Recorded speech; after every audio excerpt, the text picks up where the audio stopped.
anda anggap sebagai satu hiburan sahaja. Anggaplah mendengar MJ12 ibarat anda menonton filem-filem seram. Misteri jam 12 hanya satu hiburan. Sekiranya kalau anda mempunyai pengalaman misteri, anda boleh hubungi saya di 669111897. Anda juga boleh kirimkan SMS anda kepada saya dengan kodnya kelab KLUB, jarak, nama anda, kisah misteri anda dan hantarkan ke talian 72346. Ingat, sekali lagi, misteri jam 12 hanya satu hiburan saja. Kalau anda rasa takut, matikan radio anda. Selamat tengah malam para pendengar Ria 897. Saya akan bacakan kiriman email yang pertama pada tengah malam ini dalam rancangan yang digemari ramai Misteri Jam 12. Yang ini kiriman daripada Kak Sabariah, berkongsi peristiwa pengalaman beliau. Kisah Kak Sabariah yang nak ketengahkan ini apabila sebelum itu Kak Sabariah merupakan pendengar berasal dari Singapura, rakan-rakan MJ12.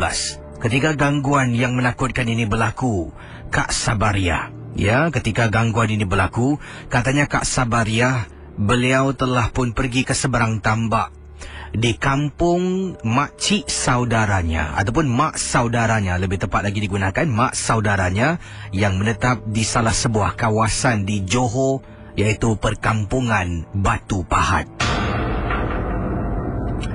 Kisi rumah mak saudara Kak Sabariah adalah rumah jenis di atas tanah, bukan yang jenis di bawahnya ada kolong.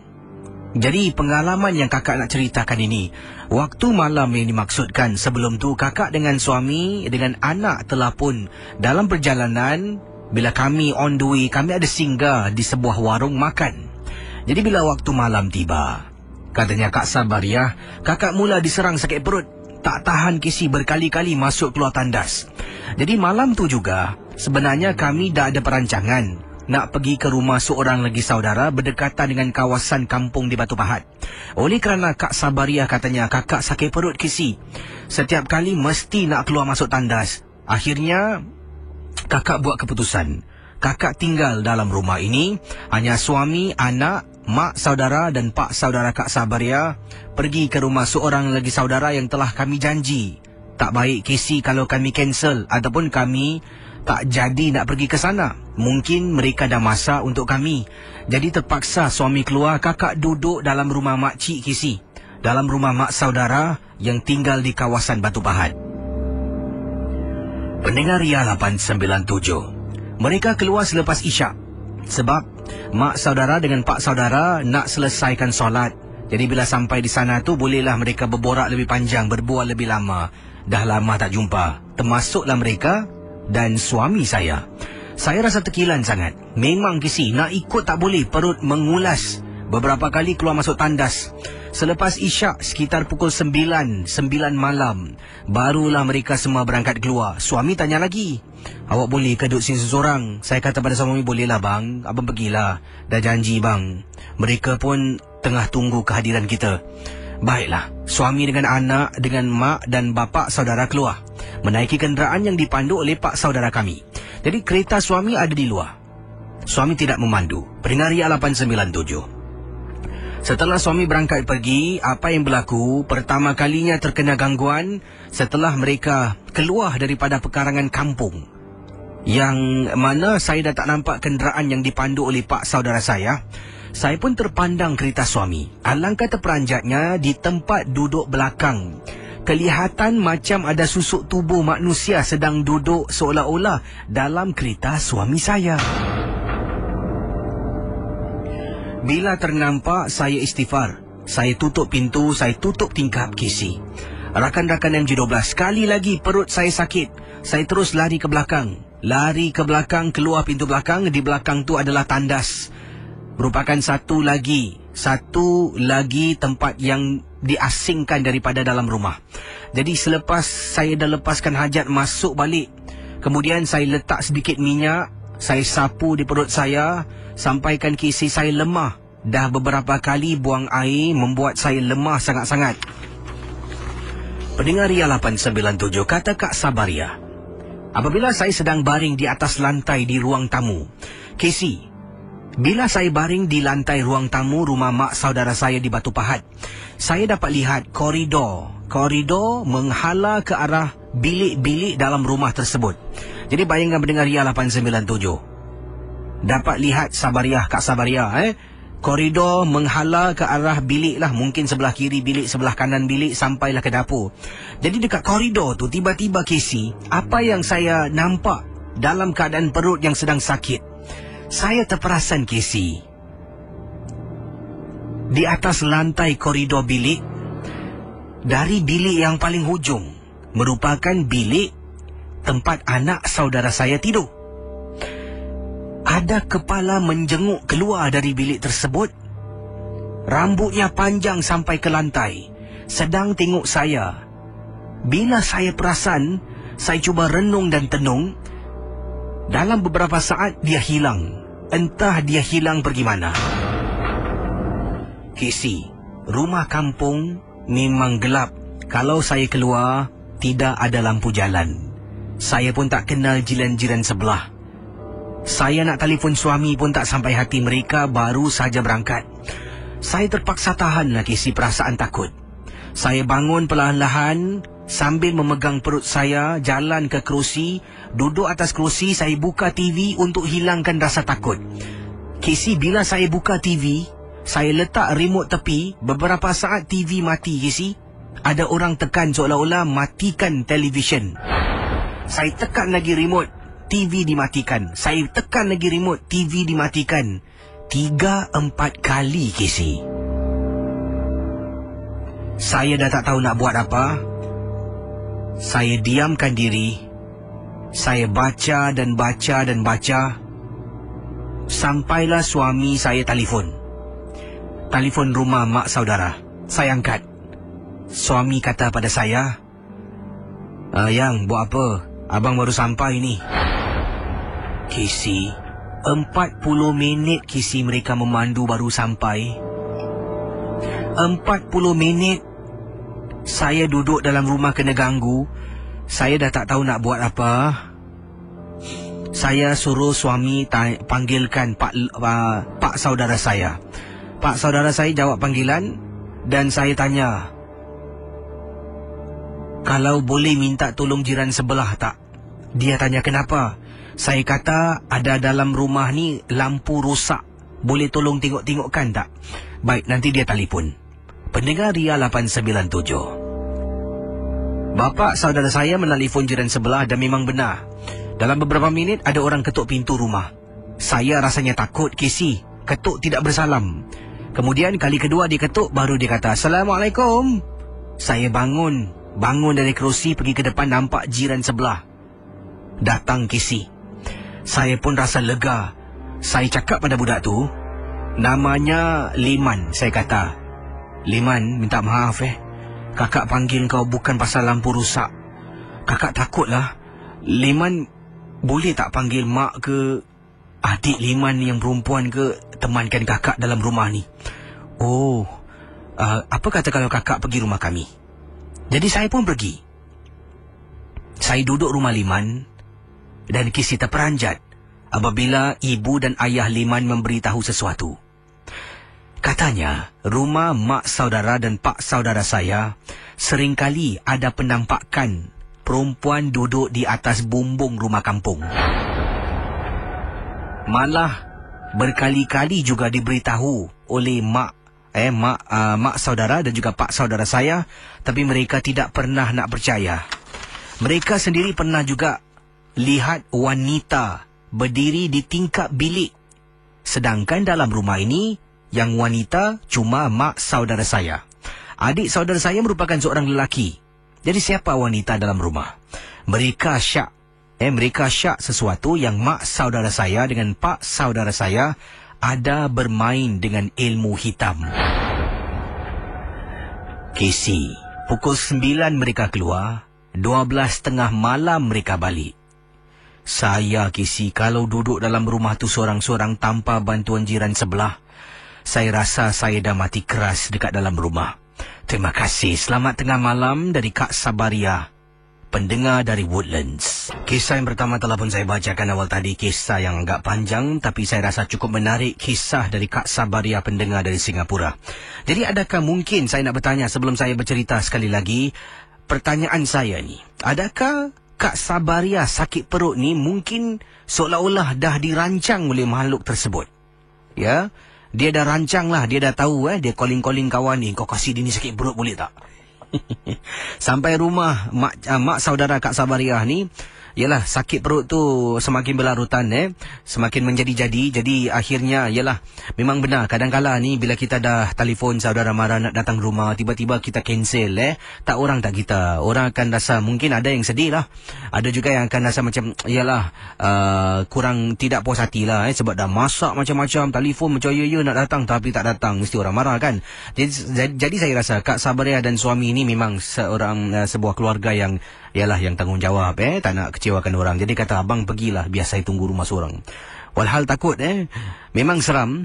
Sedang baring itulah ternampak ada kepala menjenguk keluar dari bilik itu yang menyeramkan. Saya boleh bayang dalam rumah kampung dia seorang diri. Kemudian yang dia hidupkan televisyen tu, ada benda tu matikan TV hidup mati.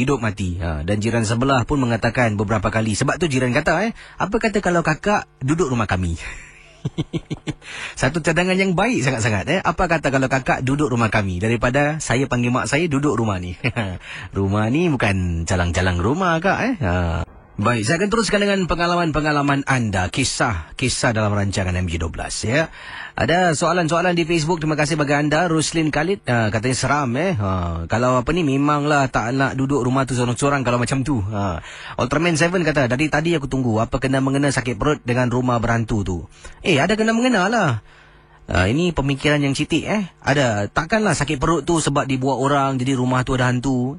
Ini dia, sebab dia sakit perut dia kena duduk rumah. Sebab dia duduk rumah seorang-seorang, dia benda tu menjelma mengganggu dia. Jadi macam itulah. Inilah kalau badan banyak kolesterol, macam inilah. Jadi otak pun kena kolesterol. Ni nampak ni gambar jadi kena exercise sikit Baik, dari apa ni, Nur Epips kata Woodlands. Hello. Okey, hello Kita akan teruskan dengan kiriman email berikut ini. Kisah di hujung talian akan saya jawab sebentar nanti. Baik, ini kisah yang ingin saya ketengahkan. Datangnya daripada seorang pendengar yang bertugas di salah sebuah kawasan, salah sebuah terminal di lapangan terbang. Namanya Nur Syidah. Syidah merupakan seorang pekerja di lapangan terbang di Singapura. Tak nak sebutlah terminal mana, tempat mana. Beliau bertugas bersama dengan sebuah syarikat. Tak nak sebut juga nama syarikatnya. Mungkin sets polis ke, mungkin sebagai servis counter dan sebagainya. Tapi Syidah mengatakan, Casey, kalau sebut tentang sebuah tandas dekat terminal ... di kawasan Changi, ramai pekerja-pekerja yang dah bekerja sana bertahun-tahun akan tahu tentang tandas yang saya maksudkan. Jadi pada mulanya tempat saya jaga ni dekat dengan tandas. Misal katalah beliau menggunakan alfabet A, B, C, D lah. Jadi tandas yang ada gangguan ni merupakan tandas B. Misal katalah ini tandas B bukan nama sebenar.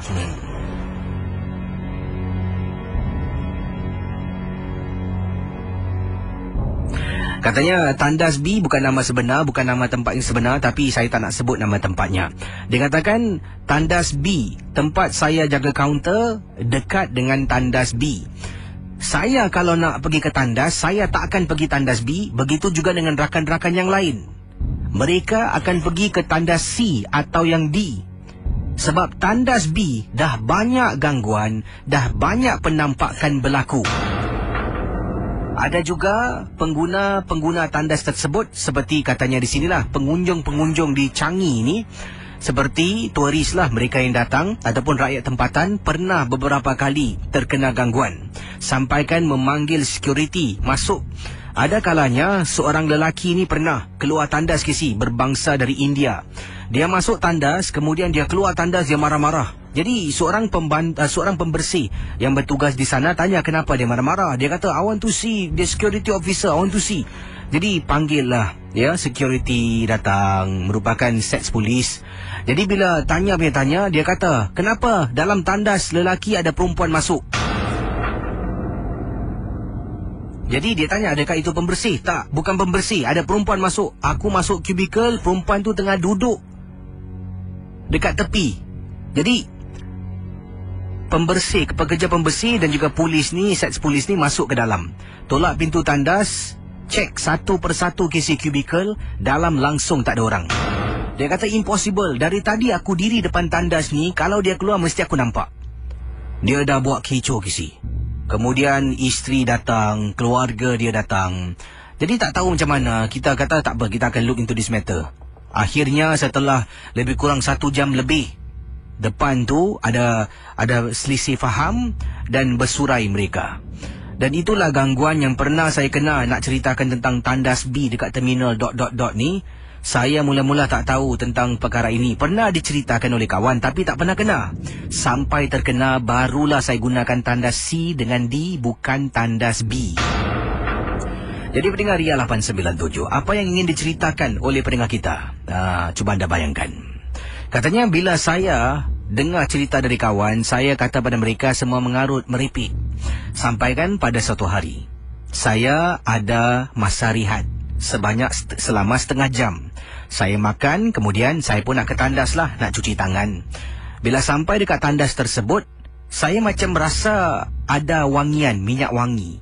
Tapi mungkin dalam hati bercakap, ini mestilah ada pengguna gunakan minyak wangi. Masuk dalam kisi, wangiannya membuat saya rasa meremang bulu roma, seolah-olah bau macam bunga cempaka. Betul kisi.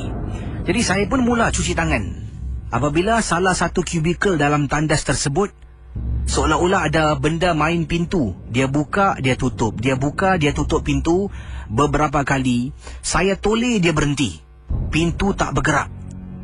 Saya pun keringkan tangan saya. Baru saya nak keluar kisi, saya dengar dalam tandas bunyi wanita menangis. Pendengar Ria 897, walaupun saya tak nampak, cuma terlihat, terpandang pintu dibuka tutup dan juga terdengar suara perempuan menangis, itu sudah cukup membuat saya rasa takut. Akhirnya katanya saya pun ikut teman-teman yang lain. Kalau nak pergi tandas, biar pun jauh, asal selamat. Terima kasih dan selamat malam KC. Pendengar Ria 897, saya akan teruskan dengan kisah selanjutnya. Ini merupakan kiriman yang ringkas yang saya terima, datangnya daripada pendengar kita. Ini mungkin beliau tertarik dengan kisah tandas awal tadi dikirimkan oleh pendengar yang bertugas di lapangan terbang di Singapura. Ini daripada Aini berkongsi. KC, bercakap tentang tandas, saya ingin cerita tentang sesuatu. Ibu saya pernah bertugas sebelum ini sebagai pekerja pembersih di salah sebuah bangunan di Singapura. Dan pekerja pembersih, dia bertugas ni waktunya agak lain dari yang lain lah. Lazimnya akan bermula pukul 8 pagi sampai 4 petang. Tapi waktu ibu saya bertugas ada shift, 2 shift. Satu seperti yang saya katakan, 8 pagi sampai 2 petang. Satu lagi 2 petang sampai pukul 6 petang. Jadi apa yang berlaku pendengar Ria 897? Katanya Aini, ibu saya pernah kongsi dengan saya tentang di tempat tugasnya. Dan KC waktu itu ibu dah bekerja di sana, dah masuk 2 bulan lebih. Ada sebuah bangunan di Singapura. Saya tak nak sebutkan nama bangunannya, katanya Aini. Dan saya tahu kalau saya beritahu pun KC tak akan keudarakan. Jadi sebuah bangunan, mungkin ada yang pernah bertugas. Bangunan ini di tingkat 5. Ada satu tandas wanita, tidak dibenarkan pembersih bekerja shift nombor 2, iaitu shift dari pukul 2 sampai pukul 6 untuk bersihkan tandas tersebut. Ini kerana tandas itu sebelum ini ada satu kematian. Seorang wanita Cina membunuh diri dalam tandas. Dan bayangkan, mereka yang kerja ketika membersihkan tandas itu pada shift yang kedua selalu akan kena gangguan. Antaranya seperti KC ceritakan awal tadi, diceritakan oleh ibu saya, pintu tandas dibuat main. Salah satu pintu tandas mula-mula akan dibuka tutup, buka tutup. Dengar KC, bunyi pintu tandas tu tak retak berkali-kali. Dan ibu saya pernah bertanya kepada salah seorang pengawal keselamatan yang dah bertugas menjaga bangunan tu sekian lama. Adakah kisah tentang wanita Cina tua mati dalam tandas tu benar? Dia mengatakan memang benar ada seorang wanita Cina tua yang mati dalam tandas di tingkat 5 bangunan tersebut. Sedangkan beliau juga pada waktu malam, kalau nak buat clocking, katanya seorang pengawal keselamatan ini nak buat clocking selepas 12:30 malam, kena ajak seorang teman. Sebenarnya kalau clocking ni tidak dibenarkan 2 orang pergi. Satu kena jaga front desk. Satu, katanya ibu saya yang diceritakan oleh Abang Gad ni, kena buat clocking seorang diri. Oleh kerana kejadian yang menakutkan dalam bangunan tersebut, tandas tingkat 5, di mana juga tingkat 5 mereka adalah salah satu checkpoint yang kena buat clocking, selepas 12:30 malam mereka akan tulis dekat satu kertas, letak depan cermin nombor telefon, for any assistance please call this number. Merupakan nombor telefon security officer yang sedang buat clocking. Selepas 12:30 malam mereka akan jalan berdua. Kalau tidak, pernah Abang Gad tu menceritakan, bila jalan di tingkat 5, koridor gelap, lampu tak dibenarkan buka. Jadi kena gunakan lampu suluh. Bila jalan suluh lah, koridor sepanjang-panjang, kiri kanan pintu kisi, pintu office ataupun pejabat-pejabat. Jadi bila tengah jalan suluh, bila tersuluh dekat ujung merupakan tandas, ternampak kisi ada perempuan sedang berdiri. Betul-betul depan tandas merupakan seorang wanita Cina tua. Oleh kerana itu, ramai berhenti kerja sampailah pihak berkuasa membenarkan selepas 12:30 malam, kalau nak buat clocking, boleh pergi berdua. Itulah kisah yang saya dengar dari ibu saya berkaitan dengan salah sebuah tandas di sebuah bangunan. Wah, seram betul kisah tandas ni. Pendengar Ria 897, Misteri Jam 12 diteruskan dan kita jawab panggilan selanjutnya. Selamat tengah malam. Apa khabar Sofian? Baik, Alhamdulillah. Ini buat panggilan dari mana Sofian? Saya buat dari panggilan dari Sengkang. Dan Sofian ingin cerita tentang apa ni? Okey, ini pengalaman tentang kawan saya, sahabat saya. Bila berlaku? Kisah ni dah lama berlaku, tapi dia punya efek tu macam sekarang lah. Baru dia dapat lah. Oh, okey, silakan kisahnya. Tapi orang pun dah arwah lah. Kisah tentang apa ni? Silakan. Okey, baik. Okey, mula-mula ni, orang ni, kawan saya ni, dia masa muda-muda lah dulu Jadi dia pergi jumpa seorang sahabat juga. Ibu dia tu tukang ubat lah. Jadi yalah, masa muda-muda kan tengah darah muda kan. Jadi dia pergi ambil ni ilmu macam kebal. Okey. Untuk kebalkan diri dia lah.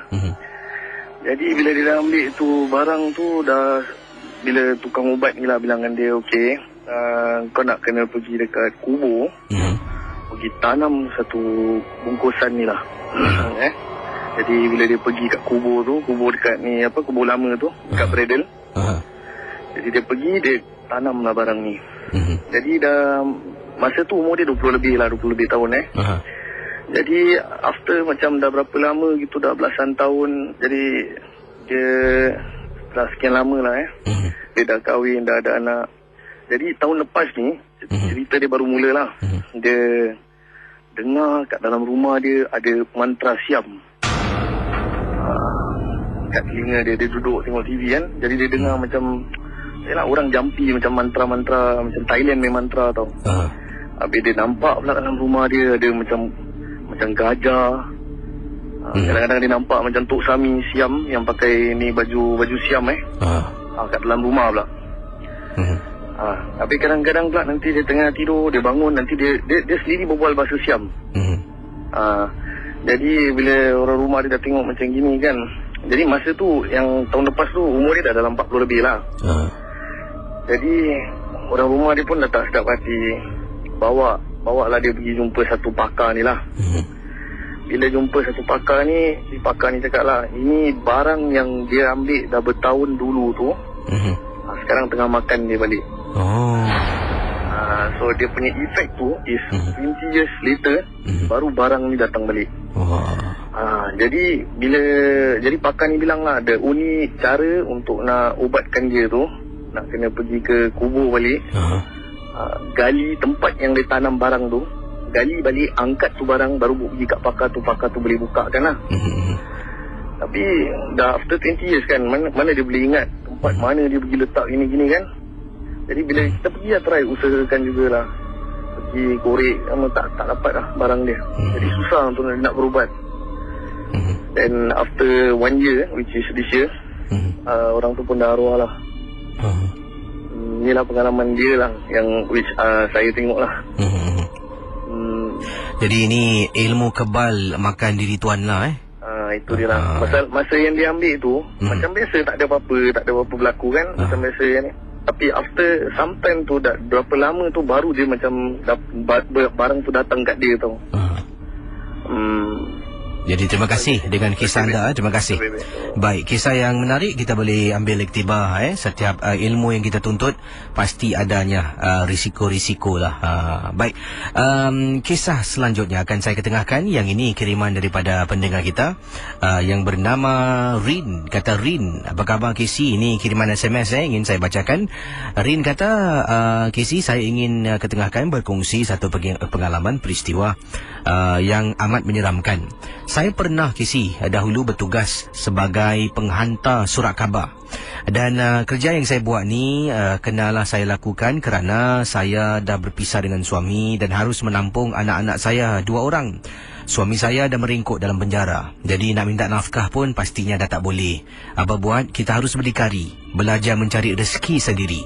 Anak saya masa tu 2 orang. Dua-dua masih bersekolah rendah dan memerlukan perbelanjaan.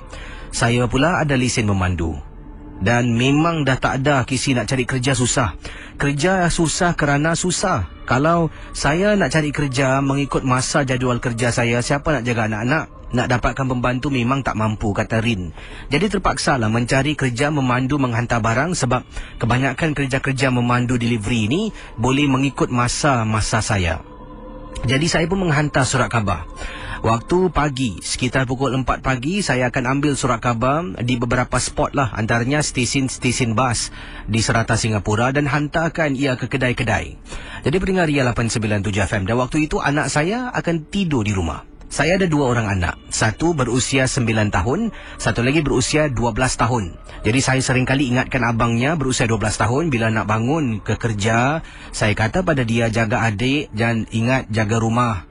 Dia adalah wakil keluarga sekarang ini. Dan Alhamdulillah anak saya dengar kata dan dia menjaga adiknya bila saya keluar memandu.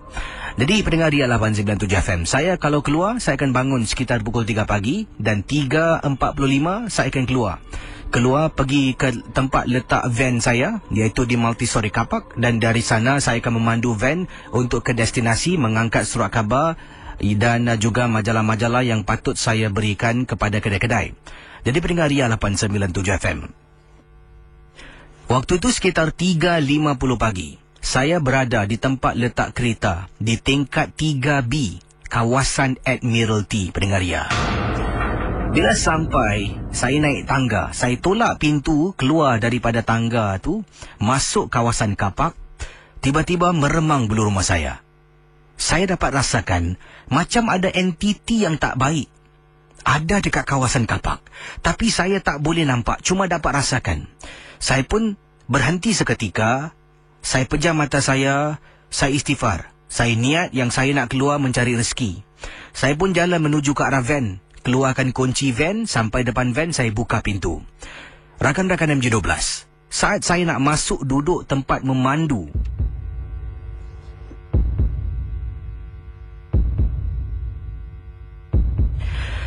Casey, kapak di rumah saya kawasan Admiralty. Sekali pandang, saya rasa saya ada ternampak makhluk pocong sedang berdiri di sebalik salah satu tembok dekat kapak 3B. Saya pandang, saya ternampak Casey, saya terus terkejut. Saya istighfar berkali-kali, istighfar dan tenangkan diri saya dan ingat anak-anak yang saya keluar nak mencari duit. Kemudian saya memandu, saya turun Casey dari 3B, turun 3A, turun 2B, sampai di tingkat 2A. Bila perasaan saya dah lega, baru nak belok Kisi, alangkah terperanjatnya benda yang sama pula menjelma di salah sebuah lori dekat kapak tersebut. Bila saya tengok, saya terperasan tepi lori pickup yang ada dekat dalam kapak rumah saya ni, ada satu van jenazah yang diletakkan di lantai 2E rumah saya. Saya hairan Kisi. Boleh ke orang letak van jenazah dekat kapak multi-story? Saya pun keluar dari kawasan itu. Setelah itu gangguan tidak lagi berlaku. Dengan segera saya hantar surat khabar ke destinasi yang diperlukan dan saya harus bergegas pulang ke rumah sebab nak siapkan anak-anak untuk ke sekolah dan hantar mereka sebelum teruskan tugas saya yang lain. Terima kasih dan selamat tengah malam DJ Casey. Okey, pendengar Ria, terima kasih kisah daripada seorang ibu ibu tunggal, suami merengkuk dalam penjara. Itulah dia. Satu kisah yang cukup menarik Jadi nampaknya kalau kita menjadi seorang lelaki yang tidak bertanggungjawab ni, akhirnya yang akan merana isteri dan anak-anak. Sampaikan anak 12 tahun tu diberikan tanggungjawab yang agak berat lah, jaga rumah, jaga adik. 12 tahun ibu keluar mencari rezeki. Mungkin ada di antara anda yang sedang mendengar dalam situasi yang sama dengan pendengar kita tadi. Diharapkan tabah menghadapi segala dugaan dan cabaran ya. Baik, kisah awal tadi. Dan saya ingin tekankan di sini, rancangan MJ12 memangnya hanya satu hiburan. Jangan mudah kita percaya, jangan kita terikut-ikut ya. Dan bila seseorang itu mengatakan yang dia ternampak pocong, bukanlah sekali pandang nampak bentuk nampak benda tu putih dengan ikatan, dengan muka nampak tuncit ke atas mungkin. Kadang-kadang bila dia kata dia terperasan, seolah-olah macam sekali imbas lah, seperti susuk tubuh sesuatu berdiri. Jadi kita harus bayangkan macam tu. Barulah cerita yang dikirimkan tu kadang-kadang boleh kita faham lebih dalam lagi lah. Bila dia kata nampak orang menjenguk tu, mungkin kadang-kadang bukan dia tengok terus nampak kepala orang betul-betul Kadang-kadang secara dengan begitu pantaslah perkara ini berlaku dan dia terpandang. Seperti kata pendengar kita ini daripada ini dia Obert Mardi. Wah, dah lama tak dengar cerita Casey, apa khabar? Lama tak dengar MJ12. Ada kesibukan sedikit dan lama pula saya tak buka kunci.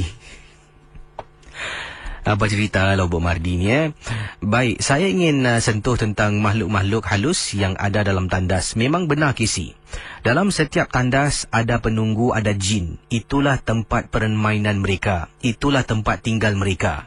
Sebab itulah kalau kita waktu maghrib tak digalakkan untuk mandi.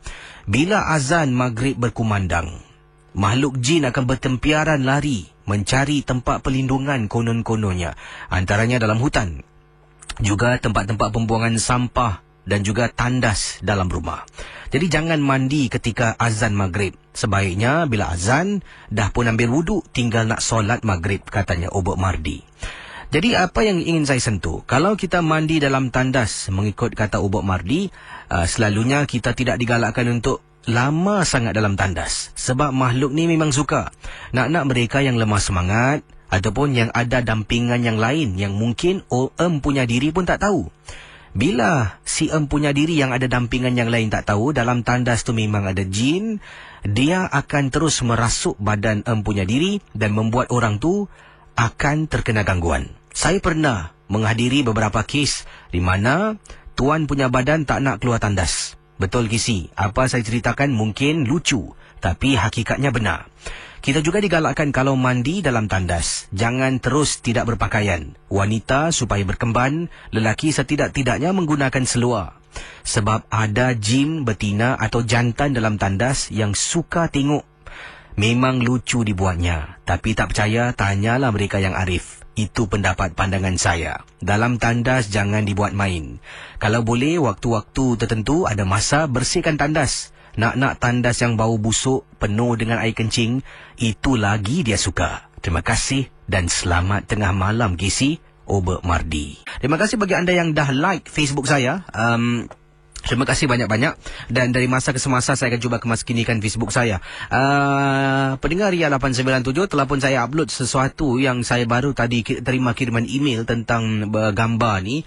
Dan saya tanya anda tentang beberapa soalan lah.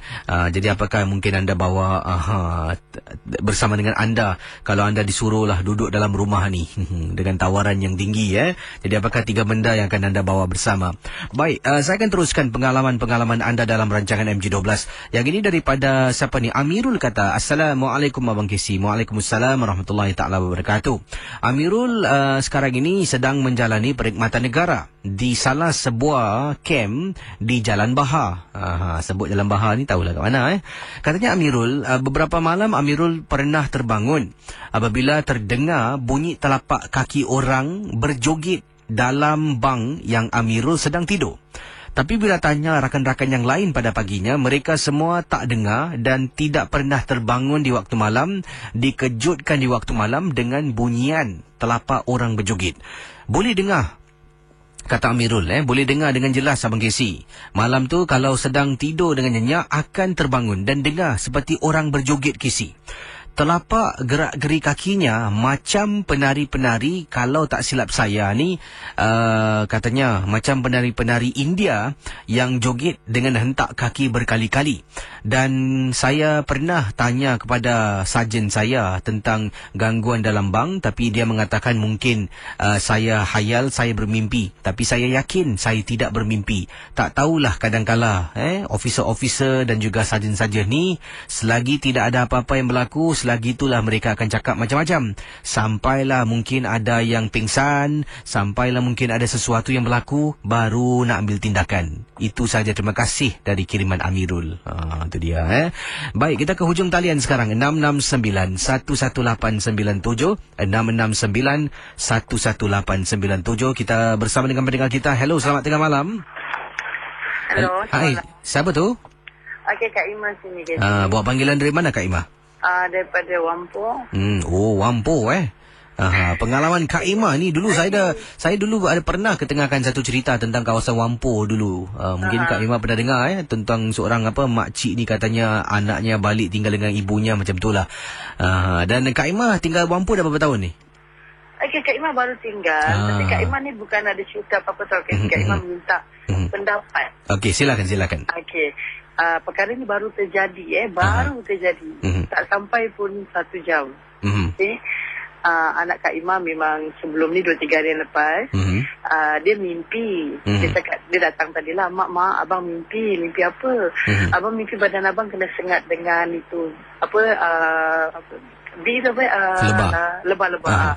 Dia kata satu badan dia kena gigit dengan lebah. Dan lepas tu dia kata abang nampak macam orang lintas. Ini abang dalam mimpi ke ataupun abang kenyataan? Abang mimpi mak. Lepas tu abang bangun badan abang sakit. Dan lepas sakit besok lagi kerja, hidung dia keluar darah. Habis dia pergi doktor kata panas. Habis tu dah tak apa Kesi. Habis dia demam sakit all the way dah 2-3 hari. Tak baik-baik. Tadi dia datang kat sini, dia bilang Kak Ima lah tu. Kak Ima buatkanlah air Yasin segelas dia sedang minum. Lepas dia minum air Yasin, dia duduk depan mata Kak Ima ni. Kak Ima cakap bang, lepas tu dia goyang. Badan dia goyang, hidung dia macam sikit-sikit macam anjing. Hidup bau tak naik. Dia gitu. Dia kata apa bau. Habis si adik tu dah lari penakut kan. Tapi Kak Ima cakap, Kak Ima signal adik dia keluar lah nak berbual, kenapa abang kau gitu. Jadi si adik dia lari. Habis tinggal orang rumah dekat sebelah. Habis Kak Ima cakap sabar mak pergi masjid pergi cari orang masjid dulu. Yelah kita ni bukan pandai sangat kan sikit-sikit tu boleh lah, melebihi batas tak tahulah. Lepas tu suruh budak bawah ni pergi masjid lah. Masjid sebab tutup. Kak Ima dah tak buat apa-apa. Habis kita kat luar bertawakal lah, zikir apa yang patut. Lepas tu tadi dia bangun daripada tidur, dia sadar. Dia cakap dengan bini dia, asal dia cakap badan saya bau, nak balik lah dia cakap. Nak balik lah. Ada nak balik dia cakap. Habis Kak Ima cakap apa-apa tak rumah tau. Baik-baik Tapi yang heran segi mimpi dia tu lah membawa dia sakit tak baik-baik beberapa hari. Segi mimpi dia. Habis dia cakap dengan bini masa dia tidur tu, dia cakap bini dia, I sayang you. I sayang you. Tak tahu apa benda. Kak Ima pun macam, apa benda ni Tu bini cakap, dia tak pernah panggil orang B mak. Dia panggil orang B.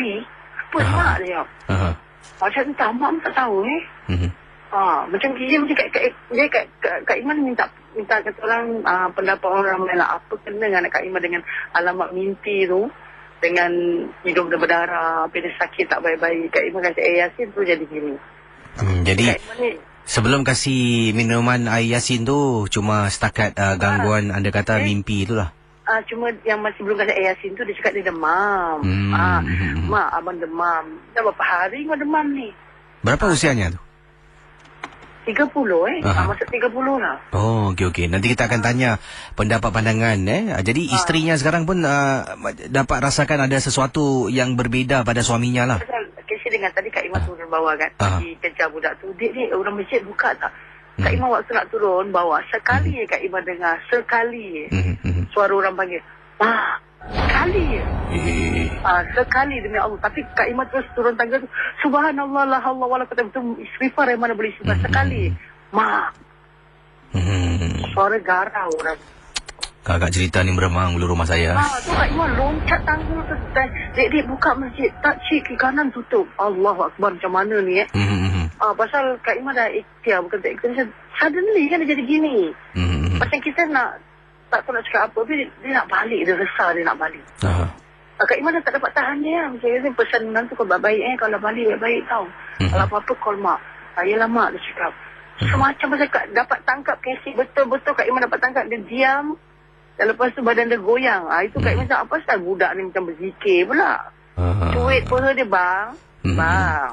Lagi laju. Buka lampu tengok mata dia macam biji saga. Cakap, apa budak ni cuit tak habis ni Kak Iman cuit ni. Cuit dia masih lagi goyang. Macam ni kes kenal adik ni keluar. Buat si adik cabut. Mak ni badi kan. Kak Iman tak pendapat apa disebabkan mimpi lepas tu dia jadi itu. Habis hidung dia berdarah. Satunya doktor cakap panas, tak mustahil lah kan. Lepas tu dia kata badan dia lepas mimpi tu bangun tu bisa. Daerah mana bisa? Cakap dengan dia. Belakang tengkuk dengan dada yang mana kena attack lepas semua bisa mak dia cakap. Badan abang bisa dia cakap. Tu Kak Imam tak pendapat lah, mana tahu ustaz-ustaz yang dengar ke siapa-siapa ke, tolonglah bagi pendapat. Boleh, kita akan cuba. Terima kasih Kak Emma Okey, sama. Kembali. Mungkin ada di Facebook Ria 897. Ya, Kak Emma juga boleh lungsuri Facebook Ria 897. Kalau ada mungkin anda yang ingin membantu berikan pendapat pandangan mungkin kadang-kadang kita ada pernah terdengar, terbaca. Dan kalau Kak Emma lungsuri Facebook Ria 897 dan Facebook DJKC ni, harap Kak Emma maklum lah sebab ada juga yang suka ajak bergurau dengan komen-komen. Jadi jangan ambil hatilah kalau yang bergurau tu Baik, kita akan teruskan. Mungkin yang lain, Obok Mardi ke, Said Alatas, Raja Syahdan ataupun Encik Habib Muhammad. Dah lama tak dengar berita dari Encik Kadi Encik Kadi ke kalau sedang mendengar, ataupun Pak Raden dah lama juga tak dengar Pak Raden Jadi boleh berkongsi pengalaman anda ataupun pendapat pandangan anaknya mimpi disengat lebah, kemudian bangun saja dari mimpi tu ada beberapa kejadian yang diceritakan awal tadi berlaku. Rakan MJ12, saya akan teruskan kisah selanjut ini. Dan ini kisah yang diceritakan oleh seorang pendengar bernama Ayumi. Ayumi merupakan nama samaran yang digunakan dalam kiriman email yang diberikan pada saya. Katanya, apa khabar KC? Selamat tengah malam. Salam MJ12. Nama saya Ayumi, bukan nama sebenar. Saya ingin berkongsi pengalaman saya. Ketika itu saya duduk di rumah dengan ibu dengan abah saya.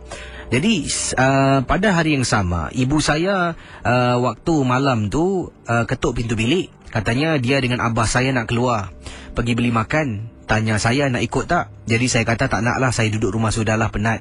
Jadi ibu dengan abah saya keluar dan saya pun ada pesan makanan. Jadi mereka keluar, saya duduk dalam rumah depan komputer mengadap update Facebook. Rakan pendengar Misteri Jam 12. Saya ni kalau dah duduk depan komputer memang kisi kadang-kadang makan berjam. Jadi setelah saya update Facebook saya dalam lebih kurang sejam lebih, saya dengar orang ketuk pintu. Saya dengar ada orang ketuk pintu. Jadi saya ingatkan ibu saya balik. Saya pun keluar dari bilik, buka pintu bilik, ruang tamu gelap. Lampu tidak dihidupkan. Saya pun pergi depan. Saya buka pintu, ternampak kisi ibu saya sedang berdiri tengok saya. Jadi saya pun tarik pintu rumah saya ni sebab belakang pintu ada kunci yang digantung. untuk buka pintu besi. Pintu besi dah diketap dengan mangga. Saat saya nak buka pintu tu, saat saya buka pintu rumah tu, tengok ibu sedang berdiri, dia tengok saya, dia senyum. Jadi saya pun tolak pintu kayu. Bila tolak pintu kayu, pemandangan saya ni terselindung lah, ditutup dan saya tak nampak depan. Saya ambil kunci tergantung belakang pintu, saya tolak balik nak buka pintu. Ibu saya tak ada dekat depan. Katanya Ayumi. Jadi saya pun bukalah pintu besi tu, saya buka mangga tu, saya tengok kiri kanan. Jadi saya tak puas hati, Casey. Mungkin ibu saya main dengan saya, ajak bergurau. Saya tinggalkan pintu. Rakan MG12, cuba anda bayangkan. Ayumi katakan waktu tu pintu besi masih terbuka, pintu kayu masih terbuka. Saya masuk dalam rumah. Saya pergi ke telefon rumah saya angkat telefon sambil saya berdiri. Bila berdiri, kata Ayumi, saya memandang ke arah pintu saya. Saya pun telefon ibu. Telefon 2 kali tak angkat. Ini mesti kerja ibu saya ni. Kemudian Casey, dia datang lagi, ibu saya berdiri depan pintu. Tengok saya senyum, Casey. Mak jangan main-main Mak jangan main-main Telefon rumah berdering. Tadi kan ada 2 miss call. Saya telefon ibu, saya jawab, hello? Ni telefon mak Ada apa Rakan MJ12. Sekarang ni pintu ruang tamu saya terbuka luas, Casey. Benda tu dah tak tahu dah. Bila mak saya telefon, ibu saya telefon ni, dah tak ada dekat depan.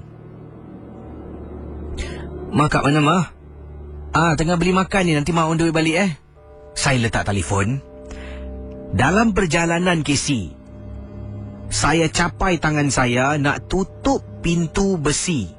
Saya dengar suara. Tak nampak orang, dengar suara. Dia sebut nama samaran lah dalam cerita yang asal mungkin dia sebut nama sebenar. Yumi. Casey, bila saya dengar dia panggil Yumi, saya tutup pintu, tak sempat nak ketap mangga. Tutup pintu kayu, saya masuk dalam bilik ketakutan, Casey. Nak tunggu mak balik macam lama sangat. Itulah peristiwa pengalaman yang mengganggu saya. Terima kasih, Casey. Terima kasih pendengar Ria. Dan selamat tengah malam. Anda cuba bayangkan pendengar Ria 897. Bila Ayumi kata saya buka pintu, nampak mak saya berdiri depan pintu Dia sedang berdiri, tengok saya senyum, Casey. Senyumnya senyuman sinis senyumannya menakutkan. Berdiri tu, ni mak aku ni dia senyum, mata mungkin terbeliak senyum. Dia tolak pintu kayu, mungkin pemandangannya, kata di sinilah pemandangan saya tertutup seketika. Saya capai kunci, saya tolak balik pintu kayu. Ibu saya, mak saya depan pintu dah hilang. Wah, seram betul kisah Ayumi ni meremang bulu rumah saya. Terima kasih bagi anda yang sudi dan masih setia bersama dengan saya. Terima kasih pada pendengar-pendengar di seberang tambak, khususnya juga rakan-rakan di seberang tambak, abang-abang motor yang sedang mendengar sekarang ini. Anda berada di stesen kedai minyak. Kalau di Johor, khususnya di kawasan Johor ni, di manakah yang sedang mendengar siaran misteri jam 12? Boleh juga update lah di Facebook Ria dan beritahu saya lah. Mungkin kalau satu hari ke sana boleh singgah-singgah jumpa. Mungkin boleh tanya kalau ada kisah-kisah seram yang boleh saya bawa ke Singapura untuk diceritakan. Ada juga pendengar-pendengar yang kata seram kisah Ayumi tadi. Daripada Kak Nafisa kata, Casey, dulu kakak masih tinggal, ni estate lama ni katanya dahulu masih kakak pernah tinggal di Macpherson. Kejadian yang sama pernah berlaku, tapi ini berlaku pada kakak ketika kakak hamil anak yang pertama. Dengar orang ketuk pintu pukul 1 pagi. Berdiri, Casey, mak kakak depan pintu berdiri. Waktu tu hujan sedang katanya waktu tu hujan sedang lebat sangat-sangat. Jadi yang bila kakak bangun, suami dah nyenyak tidur, Casey. Jadi kakak lah yang bangun dengan perut besar ni, pergi ke depan buka pintu, nampak, Casey, mak kakak sedang berdiri. Hujan lebat, bunyi petir, bunyi kilat. Jadi kakak berdiri, dia tengok kakak, dia senyum, matanya terbeliak, katanya akak kita ni Yang membuat kakak takut, Casey, mak kakak dah meninggal dunia. Bila nampak, Casey, boleh pingsan dibuatnya. Tapi nasib baiklah kakak dapat kawal diri. Terus kakak ke belakang tutup pintu. Dan bila baring atas katil, masih terngiang-ngiang wajah arwah ibu. Tapi bukan yang baik yang kakak nampak depan rumah tadi, Casey. Seram pula malam ni tiba-tiba meremang pula bulu rumah. Kisah Ayumi memang cukup menarik. Terima kasih bagi anda yang sedang mendengar siaran Misteri Jam 12. Silakan 669-11897. Ada juga kiriman-kiriman yang saya terima di sini daripada Rashid. Kata, Kisi, saya dulu pernah buat prowling dekat kawasan Camp Civil Defence di Jalan Bahar. Bila saya berada dekat transport punya area di mana diletakkan lori-lori, dululah beberapa tahun lama dulu, di belakang tu tak pernah buka lampu, ditutup. Sejak kebelakangan kejadian-kejadian berlaku, mereka mengarahkan tempat transportation di belakang tu. Kalau Kisi tanya budak-budak CD mesti tahu. Barulah dihidupkan lampu dengan alasan security reason, takut orang menceroboh. Sebenarnya bukan. Ramai yang buat prowling jalan dekat belakang tu akan ternampak Kisi macam-macam. Sebab belakang tu dekat transportation dekat dengan tanah perkuburan Islam. Dulu kalau Kisi pernah ke sana, ada satu pondok. Daripada tempat transportation tu boleh nampak Kisi pondok. Dekat pondok tu lah beberapa penampakan di waktu malam. Ada juga sampai takut nak buat prowling katanya, nak buat prowling di sana. Dan Kisi tanyalah mereka yang pernah menjalani perkhidmatan negara di sana. Terima kasih dan selamat malam. Okey. Kita ke hujung talian sekarang. Hello, selamat pagi. Hello. Okey, kalau ingin bercerita silakan 669-11897. Okey, pendengar Misteri Jam 12, kita akan teruskan kisah bersama dengan pendengar kita. Hello, selamat pagi. Hello, selamat pagi. Ya, siapa tu? Saya Nasir. Cik Nasir buat panggilan dari mana ni? Daripada Beluk. Ada kisah pengalaman tentang apa, Cik Nasir? Bukan ada kisah pengalaman lah, Casey. Saya nak minta bantuan sesiapa yang boleh menolong isteri saya sakit ni. Nanti saya dapatkan nombor Cik Nasir kalau Cik Nasir boleh berkongsi sedikit apakah mungkin masalah sebenarnya?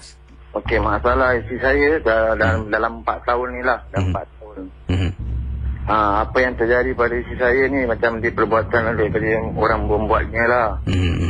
Saya dah berusaha banyak tempat. Saya dah sampai ke Johor, Seremban, saya dah pergi. Usaha. Habis ada jugalah yang membantu dengan ikhlas. Ada kita nak kena bayar kan. Kita ni bukan ada kemampuan. Kita nak yang terbaik je lah. Yang dapat mengatasi dan menolong isteri saya sebalik macam dulu kala lah. Bila dia makan sekarang macam badan dia malam tak boleh tidur. Apa pun tak boleh ni lah. Macam perut dia macam sekarang macam busung. Sebab tu bila itu hari saya dengar jam 12 ni, tak tahu yang satu orang tu siapa, Haji Sarip yang tinggal dekat mana macam timis agaknya.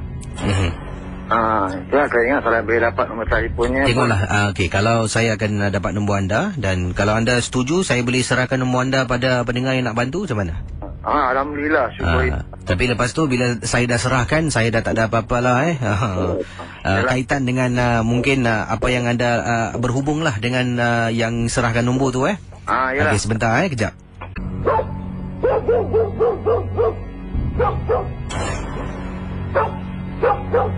Pendengar Ria 897, diteruskan rancangan Misteri Jam 12. Sebelum saya jawab panggilan anda, sini ada satu kiriman SMS yang ringkas ingin saya sempurnakan. Datangnya dari seorang pendengar yang bernama Rita. Rita kata, apa khabar Kisi? Khabar baik. Saya ingin berkongsi satu peristiwa. Bukan saya yang alaminya, tapi ini berlaku kepada kawan baik saya, kepada anak gadisnya. Anak gadis ni suka sangat tengok cermin pada waktu maghrib.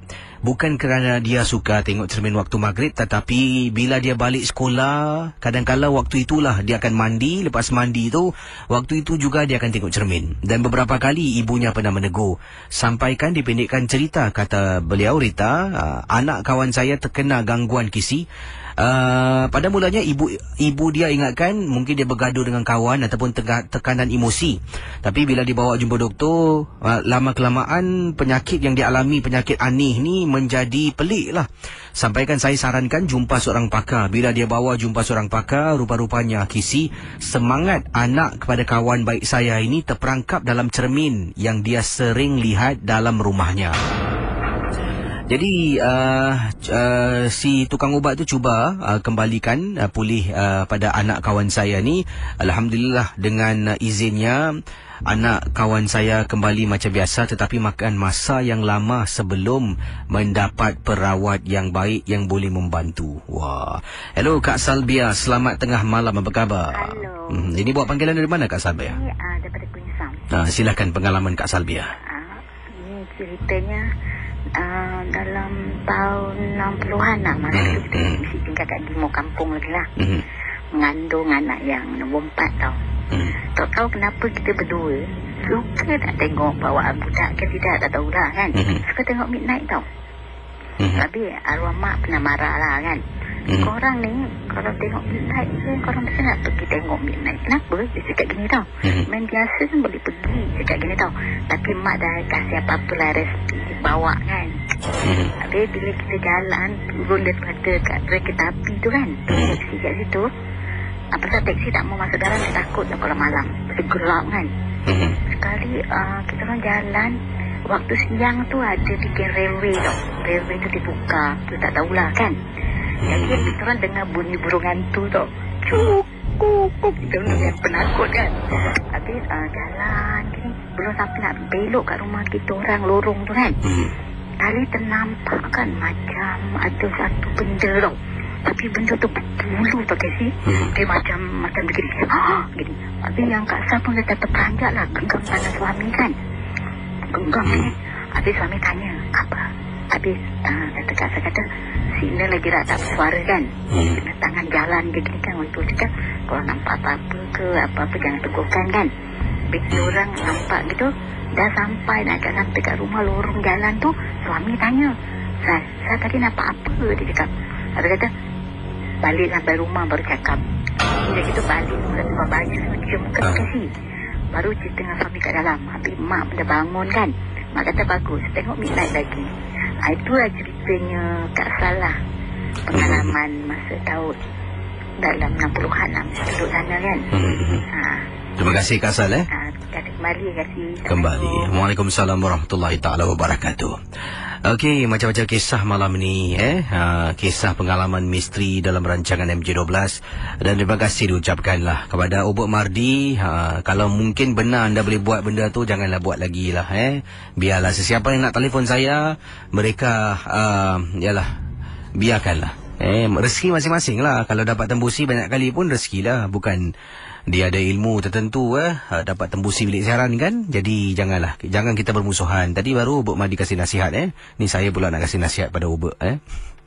Kita ni manusia, saling mengingatkan antara satu sama lain. Di Facebook saya nampaknya, terima kasih All tadi saya tanya tentang apakah 3 benda yang anda bawa kalau anda disuruh duduk dalam rumah ni. Ada yang kata Alis Oyama keberanian. Okey, ini secara rambang lah, saya skip lah, lompat lah. Daripada Albion Izwan, bawa radio, kaset ataupun CD Al-Quran dan juga Al-Quran itu sendiri.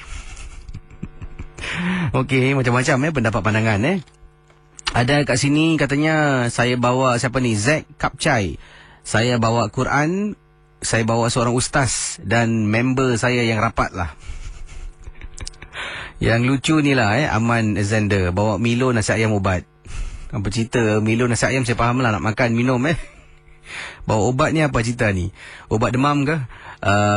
Jadi ada lagi yang lain-lain. Sungguh seram tempat tu Gisi. Ada yang kata tanyalah tentang saya pun katanya saya tak nak beritahu lebih lanjut lah. Yang ini Yan Noti, saya akan bawa surah Yasin, sejadah dan ubat tidur. Wah, ini tentang rumah lah yang saya nak tanya. Saya akan secara rambang. Dari Billy Kidman, saya bawa iPad, lampu spotlight dengan iPhone. Dah ada iPad nak buat iPhone lagi.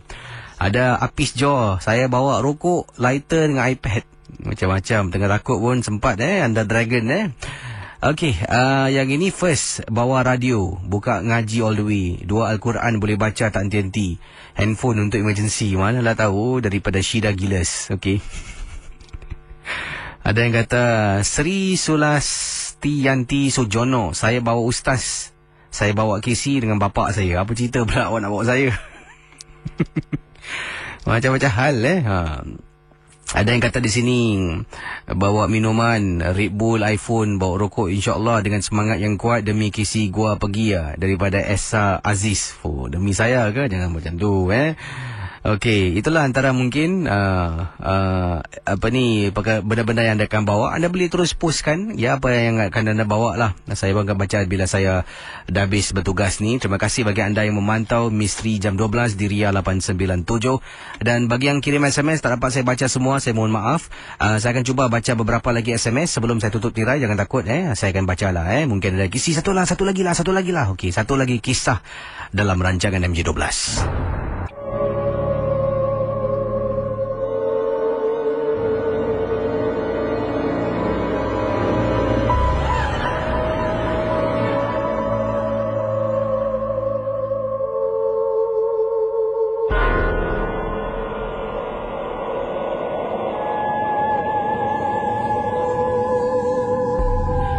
Baik rakan MJ12, saya akan terus bacakan pengalaman kiriman SMS yang saya terima dalam rancangan Misteri Jam 12. Tahun lepas saya ke Kuala Lumpur dengan rakan-rakan. Kami tidur di salah satu hotel bajet di sana. Tapi kerana kumpulan kami ada 11 orang, saya tidur sendiri di satu bilik di tingkat yang sama. Malam pertama memang okey, tapi malam kedua saya rasa macam tak sedap hati dibuatnya. Bilik saya rasa macam ada sesuatu yang tak kena. Tapi saya tak hiraukan sangat dengan perasaan yang saya rasakan ketika itu. Malam itu saya bermimpi. Dalam mimpi saya kelihatan seperti ada susuk tubuh seorang lelaki yang berbadan besar di hujung katil saya. Tapi tak nampak wajahnya. Di tangannya ada baldi yang dia pegang. Dia marah saya kerana seirakan bilik tersebut. Dalam mimpi itu saya sangka dia adalah housekeeping sebab bawa baldi. Jadi saya pun cakap baliklah kenapa masuk bilik saya tanpa izin. Tiba-tiba dia simbah saya dengan air yang dibawa bersama. Saya terperanjat. Dapati badan saya satu katil basah kisi. Saya periksa tidak ada apa-apa kebocoran ataupun apa jua yang boleh membuat katil saya basah, badan saya basah. Bulu rumah saya meremang. Saya terus pergi ke bilik kawan saya. Mereka terus temankan saya di bilik untuk mengambil beg saya. Katil yang basah tadi tiba-tiba dilihat kering dan kemas. Terima kasih dari Irwan.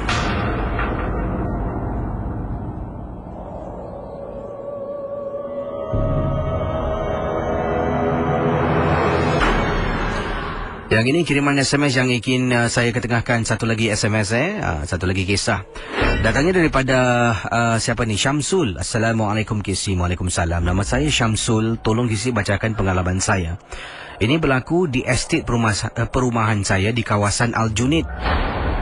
Saya tinggal di tingkat 10. Rumah saya menghadap rumah blok sebelah. Bila menghadap blok sebelah boleh nampak Kisi. Belakang blok rumah saya menghadap depan blok rumah sebelah. Di tingkat 9, depan sebuah rumah orang Melayu kita, berdiri seorang perempuan. Sejak saya balik kerja pukul 11 malam, saya masuk tanda, saya tengok tingkap, saya nampak dia berdiri depan pintu. Wajah badannya menghadap depan pintu rumah jiran di tingkat 9 blok sebelah. Saya masuk dalam tanda, saya mandi, saya makan, saya cuci tangan, saya tengok dia masih berdiri. Saya hisap sebatang rokok, masuk bilik tidur. Kemudian pukul 3 pagi saya terbangun, katanya. Saya terbangun, kata Syamsul, pergi tanda, sebuang air kecil. Saya ambil sebatang rokok, berdiri dekat tingkap, masih lagi berdiri. Tidak bergerak-gerak Kisi. Kemudian saya rasa macam ada benda yang tak kena dengan budak ni, ataupun dengan susuk tubuh yang ada di tingkat 9 blok sebelah. Saya ada seorang kawan yang tinggal sama blok dengan saya. Dan seorang kawan saya ni kenal seorang sahabat yang tinggal blok sebelah. Waktu tu saya telefonlah sahabat saya. Dan kebetulan dia belum tidur lagi. Saya tanya, saya suruh dia pergi blok sebelah. Saya suruh dia pergi tengok blok sebelah di tingkapnya. Dia pun bangun dengan telefon, dia menuju ke arah blok. Kemudian saya tanya, kau tengok tingkat 9? Rumah Aman. Aman ni kita kenal budak ni dengan nama Aman. Dia juga budak kawasan Aljunied lah. Jadi rakan saya tengok, rumah Aman. Jadi bila dia tengok, dia kata, ada apa? Kau tengok tu budak tu diri. Dari tadi tak gerak-gerak. Jadi kawan saya yang tinggal di tingkat lain ni mengatakan yang dia tak nampak apa-apa. Saya tiba-tiba terperanjat Casey. Saya suruh dia tengok lagi. Kau tengok betul-betul. Budak tu berdiri lama ni. Casey dan pendengar Ria 897, kawan saya kata dia tak nampak apa-apa. Tiba-tiba meremang bulu rumah saya, Casey. Seolah-olah saya seorang yang nampak. Dan mungkin gangguan itu bukan nak mengganggu blok sebelah. Mungkin penampakan wanita itu nak mengganggu saya. Saya kata pada kawan saya, tak apalah kau tidurlah, aku pun nak tidur. Masuk bilik Casey. Terkebil-kebil mata saya. Barulah dapat saya tidur. Terima kasih. Dan selamat tengah malam, Casey. Bagaimana? Kadang-kadang macam tu. Kita ingatkan benda tu datang nak ganggu kawan kita, nak ganggu dia ni, nak ganggu dia tu. Rupa-rupanya dalam kisah yang saya rasa memang menarik lah. Dia tengok, dia suruh kawan dia telefon. Kebetulan kawan tak tidur. Dia kata, tengok, kau tengok blok sebelah, rumah Aman, tingkat 9. Kawan tengok tak nampak apa-apa, dia seorang nampak. Ini bermakna mungkin, katanya benar lah. Agaknya benda tu sengaja nak ganggu saya. Kawan tak nampak, saya jumpa anda. Dah 2:10 ni overtime ni. Esok malam dalam satu lagi episod Kelab Kelakar Seram. Terima kasih dan terus bersama Ria Insomnia.